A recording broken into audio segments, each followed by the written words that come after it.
Hi friends, எல்லோரும் எப்படி இருக்கீங்க? நல்லா இருக்கீங்களா? நல்லா இருக்கேன். அந்த காலத்தில் பார்த்தீங்கன்னா, எங்கள் பாட்டியம்மா முடி இறக்கும்போது 82 வயசு இருக்கும். அவங்க முடி ஒரு சின்ன முடி கூட நரைச்சதே கிடையாது.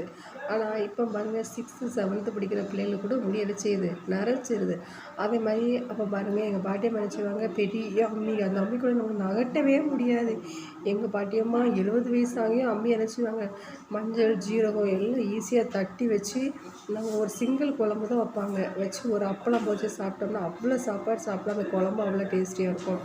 ஆனால் நம்ம இன்றைக்கி என்ன செய்யணும், விதவிதமான குழம்பு வச்சாலும் அவ்வளோ டேஸ்ட்டு வர மாட்டேங்குது. அவ்வளோ சாப்பாடு நமக்கு என்ன செய்யலை, எடுக்கலை. அப்போ உள்ள காய்கறிகள்லாம் ஒரு டல்லாக இருக்கும், டேஸ்ட்டாக இருக்கும். நானே சின்ன பிள்ளைகளுக்கு சாப்பிட சில காய்கறிகளுக்கும் இப்போ சாப்பிட்ற காய்கறிக்கும் டேஸ்ட்டு ரொம்ப டிஃப்ரெண்ட்டாக இருக்குது. அப்போ அந்த காய்கறி அவ்வளோ ஒரு டேஸ்ட்டாக, சும்மா வச்சாலே அவ்வளோ டேஸ்ட்டாக இருக்கும். இப்போ எங்கள் அம்மா அதே வச்ச காயை நம்ம கொஞ்சம் மாடிஃபை பண்ணி வச்சாலும் அந்த காய் இருந்துச்சு இல்லை, டேஸ்ட் இல்லை. ரீசன் என்ன? நம்ம சாப்பிட்ற சாப்பாடு எல்லாமே இப்போ ரசாயனம். அப்போ சாப்பிட்டது இயற்கை. அப்போ தலைக்கு என்ன செய்வாங்க சொல்லுவாங்க எங்கள் பாட்டியம்மாலாம், நம்மளுமே அங்கே ஷாம்பு சீவிக்கெல்லாம் யூஸ் பண்ண மாட்டோம். வயலுக்கு போவோம், வயலுக்கு போய் எள்ளு எடுப்போம், எள்ளு இலையை பிடுங்கி வச்சு தலையில் தேய்ச்சிட்டு வந்துடுவோம். அதே என்ன செய்யும், தலைமுடி அழகாயிரும். அதே மாதிரி கருவேப்பிலை அதிகமாக சேர்ப்பாங்க. அவங்க வந்து இயற்கை பொருள், கீரைகள் அது இதுன்னு நம்ம சேர்ப்பாங்க. இப்போ நம்மளை மாதிரி நம்ம என்ன செய்வோம், நம்ம சேர்க்குற ஃபுல்லாக இங்கிலீஷ் காய்கறி. அவங்க அப்படிலாம் சேர்க்க மாட்டாங்க.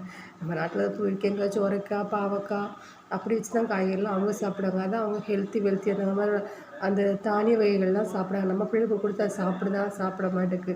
இதுதான் friends reason. Okay, bye friends.